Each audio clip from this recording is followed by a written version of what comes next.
నమస్తే నువ్వు నమస్తే అక్క. ఏంద్రా వీడైనా గుడికి వెళ్ళిపోయినాడు, ఏంద్రా యాడ్ నుంచి వచ్చింది నీకు ఈ భక్తి అనుకుంటున్నారా? అదేం లేదు లెక్క. బన్నేరుగట్ట నేషనల్ జూ పార్క్ వచ్చిన బెంగళూరులో ఎట్లా ఏం మీకు చూపిద్దారని వచ్చినాము. పోయేటప్పుడు క్యూ పక్కలో జిరాఫ్లు ఉంటాయి, చూసి ఎంజాయ్ చేయండి. ఇది సఫారీ ఎక్కినా ఖాళీ బస్సు వస్తూ ఉంటాయి, పోతా ఉంటాయి. ఖాళీ బస్సు వచ్చేంత వరకు అక్కడ కూర్చోవాలా. ఖాళీ బస్సు వచ్చినాక దాంట్లో ఎక్కించి పంపిస్తారు. రేటు విషయానికి వస్తే పెద్దోళ్ళకి 720, పిల్లకాయకి 520. ఇది జూ, నార్మల్ జూ వచ్చి ఆ పెద్దోళ్ళకి 100, పిల్లకాయలకి 50. ఇది నెక్స్ట్ వీడియోలో పెడతాను. నార్మల్ జూ అది బీభత్సంగా ఉంటుందా. ఇది చూడండి, ఇది వర్త కాదు చెప్పండి, 720 రూపాయలకి. ఇంకా ఇది ఫస్ట్ మన సఫారీ స్టార్ట్ అవగానే ఇవి కనిపిస్తాయినా, ఇవి జింకలని అనుకుంటా ఉన్నాను. జింకలేను, జింకలు మళ్ళీ దుప్పులు కూడా ఉన్నాయో లేదో అర్థం కాల. బాగా గొప్పగా చదివి 5వ తరగతి పాస్ అయిన వాళ్ళకైతే తెలుసుంటుందని నా నమ్మకంనా. అట్లాంటి వాళ్ళు మీరు ఎవరైనా ఉంటే అవి జింకలు దుప్పులా లేదా ఓన్లీ జింకల కన్ఫర్మ్ చేయండి. దనా ఇది నా బస్సు ఈ విధంగా ఉంటుంది. ఏ పక్కిద్దరు ఆ పక్కిద్దరు ఉంటారు బస్సులో. ఇంకా కానీ మన పక్కగానే ఏమైనా జంతువులు వచ్చేసినాయి అనుకో, ఓ సంకలు గుద్దుకుని వచ్చేస్తే చాలు. ఆ పక్కలంతా తిరిగి ఈ పక్క చూస్తారా, వాళ్ళు అంతే. ఆ పక్కన 2 జంతువులు వస్తుంది వేస్తారో మనం ఆ పక్క చూసుకోవాల్సిందేనా.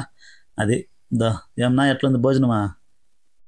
ఏం చెప్పేసిన రోజు అదే భోజనం అంటారా. ఇంకా ఇంకేం చేద్దామనా. పాపం ఇన్నో కొట్టు ధరం వేస్తున్నారు నా పాపం. ఇంట్లో నుంచి కొట్టు ధరం వేస్తున్నారు పాపం. ఒకటో ఈడు వచ్చి ఏడ్చుకునేట్టుగా ఉంది.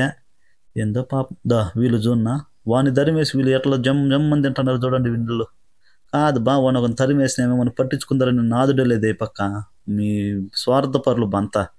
వీళ్ళు చూడు, మా అత్తల్లో మా మామ చూడు బండ మీద జమ్మని తినేసి పనుకున్నాడు, కాళ్ళు ఎర్రేసుకొని. కానీ జరుగుతుంది ఆయనకి.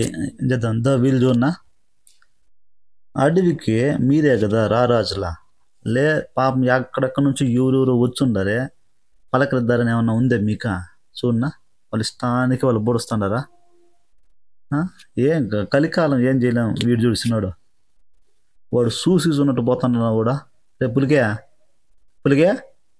వాడికి ఏమైనా వినిపిస్తుంది ఏమో చూన్నా వానికి. అంతేలే, ఇంక వాళ్ళ అమ్మ వాళ్ళ ఆయన వాళ్ళే.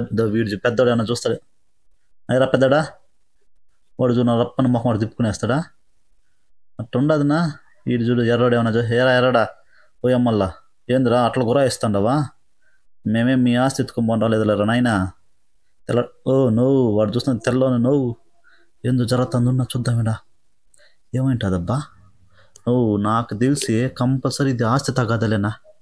ఆ మధ్యలో ఒక జాన్ ఉండదు చూడు, దానికోసం వాళ్ళు కొట్టుకుంటూ ఉంటారు. ఎందుకంటే ఎకరాల కోసం కొట్టుకోరు, ఆ జాన్ కోసం వాళ్ళ కొట్లాట్లు వచ్చేది ఆస్తులు కదా. తెల్లోడు ఎర్రడు అందుకు కొట్టుకునేట్టుగా చూడండి. ఫెన్సింగ్ అని తీసేస్తే రక్తం ఏర్లై పారుతుంది అనిపిస్తుంది అన్నాక. ఈ ఎర్రోడు ఆ తెల్లని పౌరుషం చూస్తూ ఉంటే, ఆవేశం చూస్తూ ఉంటే.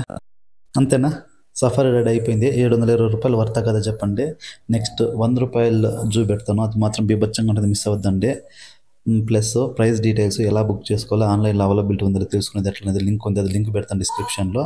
సబ్స్క్రైబ్ చేసుకుని సపోర్ట్ చేయండి. పోయిస్తానా.